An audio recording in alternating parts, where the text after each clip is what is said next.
there is a plan behind this. And for them to go to Dortmund, where they know the people, they know the format, they know the more or less all structures at the club, and you can see straight away when he got on, you can see this is his brother. Will he go all the way as Jude? We don't know.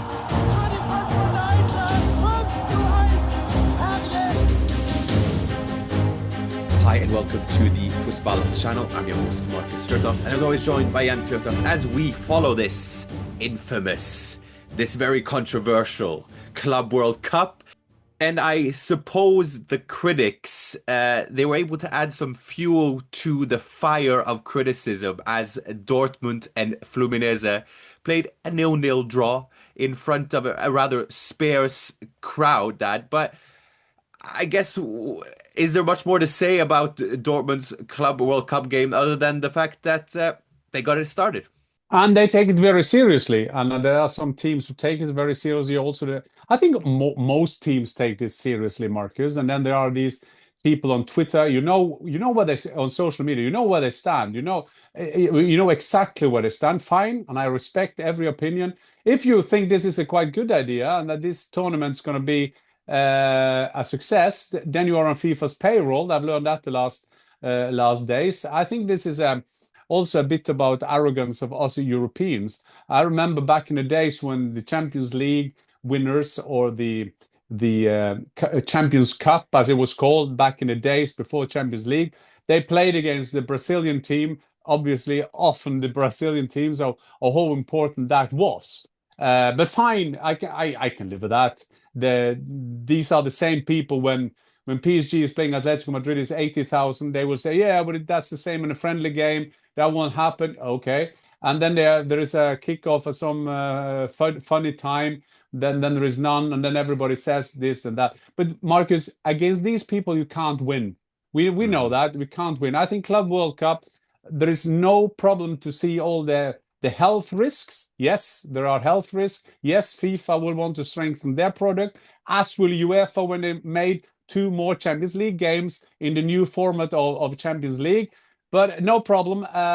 Dortmund, it was good to see another Bellingham coming on for Dortmund. As a Frankfurt fan, Marcus, we obviously hoped that he would come to Eintracht, but you knew straight away, and I had the pleasure of following the career of his brother very close when I was there following Erling Haaland and Jobe Bellingham going from Sunderland, who are now in the Premier League, and going to Dortmund. This reminds me a bit of his brother. It reminds me of Erling Haaland. There is a plan behind this. And for them to go to Dortmund, where they know the people, they know the format, they know the more or less all structures at the club. And you can see straight away when he got on, you can see this is his brother. Will he go all the way as Jude? We don't know. Probably not, because Jude has turned into one of the best players in the world, if not the best, some periods of the last couple of years. But it's great to see him being on our radar, Marcus, as the Fußball channel is following Dortmund closely, as we've done the last seasons. Yes, it was Jobe Bellingham's debut. Just a quick note on that, I guess, is one, we know the team that is around him. It's a pretty small team, but a very good team at that, with the parents playing a central role. They will, of course, see the development and the following that Jude Bellingham got, the support he got from Dortmund, and him being able to, well, assume that role, a familiar role for the family as well. And it will be a big jump. I mean, he's 19 years old. And when we're comparing him, I think it's a bit unfair to compare him to his brother, but it's inevitable because Jude Bellingham is one of the best players in the world. But Jobe Bellingham is 19 years old, making the jump from Championship, which is a very good level at that, big crowds, but nonetheless going into a Club World Cup game. And I think I'll take Dortmund's defense a bit into this game in the fact that it is their first game back getting into a new season as opposed to a continuation of the last season. It's a different kind of surface playing there. No comparison at all. But when I went to play in America, that my first college game, I've never been more tired in my life. Obviously, these players are fitter than I was. But the conditions, they are different from one continent to another. And then also the fact that Fluminense are a good team, and that at the end of the day, Dortmund were pretty fortunate actually to remain with a point. Yeah, they were. Although they had a quite good shot from Süle there at the end. The goalkeeper had everything under By the way, control, but You know Sule when he looks tired and heavy. yeah, That was him it's that because he's got a heavy body. No, I just wanted to say that because there's no no, one it's with a funny. It clearer was body funny to. language. No, yeah, his body language is always there. Hopefully for Dortmund that he will be fit because when he's fit, he's a very good player. Kobel played well for them, saved them Yeah. a couple of times. So this is a good start for them in terms of results. But as you were saying, different circumstances, traveling. Yes, Fluminense done the same, but you're going to be used to another way of playing and so on. So I think Dortmund will be very happy with this draw of this game. Interesting that they played Gross and Sabitzer in the middle. I mean, this is going to be interesting to see if they find which role Bellingham going to have. I will remember people, and I've said this before. I remember when his brother Jude played his first game away at Napoli, if I'm not no Lazio, I think in the Champions League, Hmm. and the young kid was playing in the starting lineup. And I asked Sork, then the head of sport. I said this story before, but I just remind people why players go to clubs like Dortmund and Frankfurt is because they will get playing time. And so I remember Sork said, and I was on the sideline. I said, "Wow, you're playing Bellingham away in the first Champions League game," and he said, "Yeah, that's what we promised him. Hmm. That's what we have to deliver on." And I think that's one of the key also to Frankfurt, Dortmund, and Frankfurt when they are at their best, they have that as well.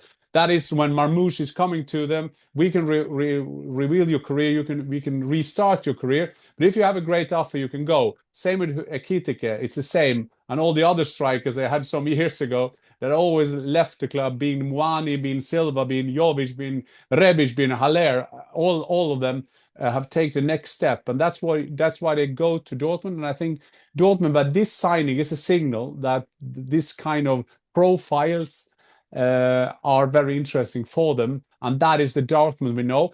And if you know the Bellingham DNA, I mean, Mark, his dad, playing the amateur leagues in England, being a tough guy there. You see his brother is a tough guy. I think that could be a kind of DNA that could be very useful for Niko Kovac and Dortmund in the coming season. Yeah, and an important because we have discussed in terms of Eintracht maybe taking over that role as the main attraction in Germany for attracting those younger players. Dortmund would have an advantage because of his brother having played there, but nonetheless, in line with the Dortmund ethos in terms of bringing those younger players in, it'll be fun to follow his career. Very mature for his age, and already reports that he's made an impression within the Dortmund dressing room. And it also interesting that in terms of the version of Dortmund that we will see going into next season, Dortmund coming in as one of the most informed teams of this tournament. Niko Kovac doing incredibly well to get them into the top four. But there will be some areas of transition, so to speak. You have someone like Brandt, who is the captain for Dortmund this tournament because Emre Can is injured. What will happen with him? He was heavily criticized, ended the season very well in his last four games. And then you have some leaders back there in terms of Waldemar Anton. You have a Pascal Gross, but you also have Sabitzer in there. What will happen with these sort of players, and in what way do you rebuild it with the younger ones? Yesterday you had Bellingham on the bench. You had Gittins on the bench, who's heavily linked away. You had Nemcha who came on, Jan Koto. Dortmund are in a bit of a state of, I don't know, not flux, but in terms of where Kovac will take them. Because I think the ambitions and the expectations of Dortmund are a bit higher because of the imprint Kovac had on the team. Yes, and when we go into the season now, we can all already predict that the favorite will be Bayern. I guess we will have another episode where we discuss the kind of unlucky signings they have done with not signings. Like I said yesterday on ESPN, they signed his father, but his son Florian Wirtz, he went to Mhm. Liverpool. So we can talk more about that, Leroy Sané and so on. So how much will they improve this season? They will miss the leadership. They will miss the goals from Thomas Müller, but they still will be the favorite. Then you will have Leverkusen. Then you will have Dortmund and hopefully Eintracht Frankfurt, who will be then in and around. As we speak, we don't know who will be the new RB Leipzig manager or coach. Ole Werner from Werder Bremen seems to be the favorite. They haven't agreed on a fee yet. So we are doing this on a Monday night recording. So maybe that is fixed when this is published.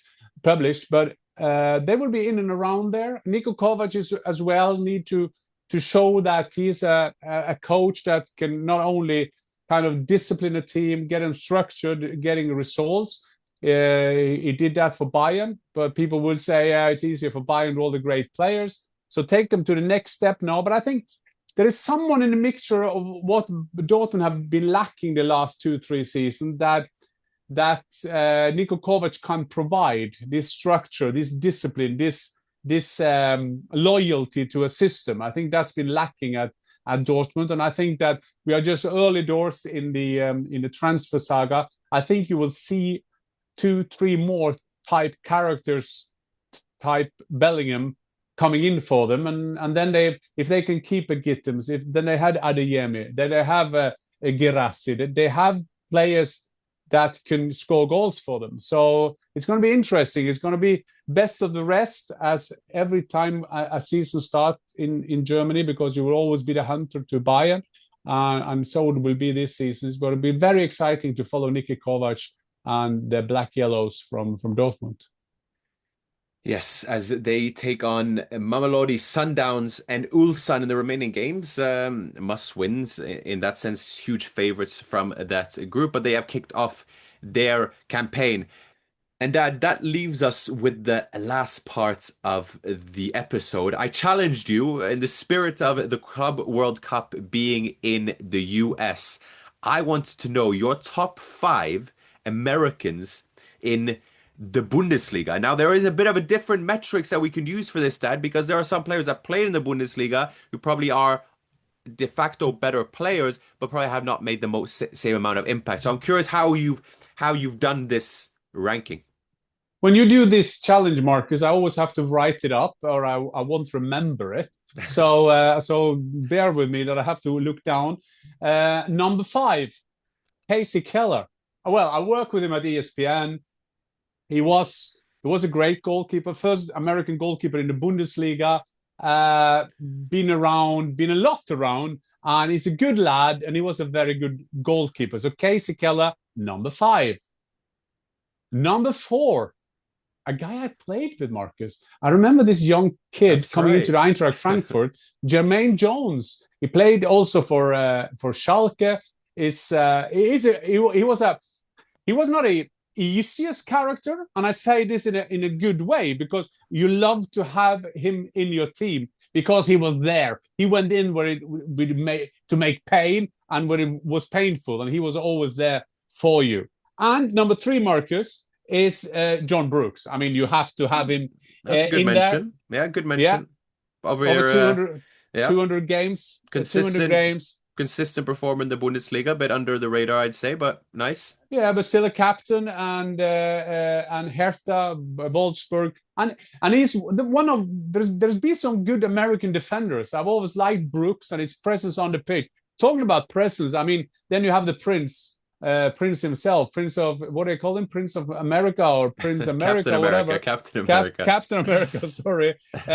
Christian Pulisic. Yeah. You somehow feel that Christian Pulisic never have taken out the full potential, because he was always to take the next step. But wow, he had a great career, and he electrified us and showed us all the things at Dortmund, especially when he was a teenager. Over 80 appearances, is an ambassador, is a symbol of the US team, and he will be in our Blickpunkt. He will be now coming into the World Cup next season. But Marcus, you will be surprised with my first choice, because who have done the most impact. This guy, he has made over 300 appearances for Hanover 96.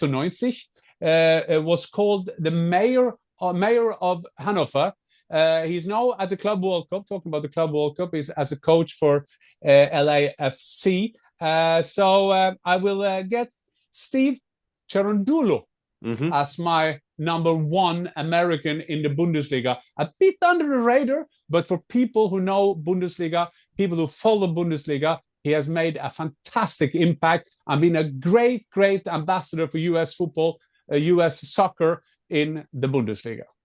Yeah, and then we have honorable mentions. We can give it to Timothy Chandler, who's at Eintracht and had a long career. He's leaving it now. He's leaving the club now. Yeah, he just seems to be there forever. Back in the days, Marcus. Eric Vinalda was there. That's right. You had McKennie, who is now at Juventus, isn't he? Yeah. He was very talented when he playing in Germany. So there've been some good Americans there. It's funny because there are the likes of a Jermaine Jones or John Brooks. They are born in Germany. You know, they have an American parent, and the US has gained from those type of players as well. But Jermaine Jones, what a character! Number 13 with the dreads. And he was brilliant for the US men national team as well. Then I mentioned Donovan. Donovan had a very brief loan at Bayern Munich. Not very successful, has to be said. No, I don't think. Great player. I think it was a handful of games. Yeah. They took him on. Then we had, of course, Elvis, who was there in the beginning of the 60s. Elvis Presley, who was in the US Army. He found Priscilla, but that's the success he had when he was in Germany. And that's on that note, that's how we know we want to end the episode. But let us know what you think down below. Who are your best Americans? Have we done something wrong with the ranking in your opinion? And then, as always, appreciate you watching till the very end. And don't forget to subscribe and comment and like and share for, that would be greatly appreciated. But for now, Dad, auf Wiedersehen, and we'll catch up after the next German team's involvement in the Club World Cup, which I believe is Bayern on Saturday. Auf Wiedersehen.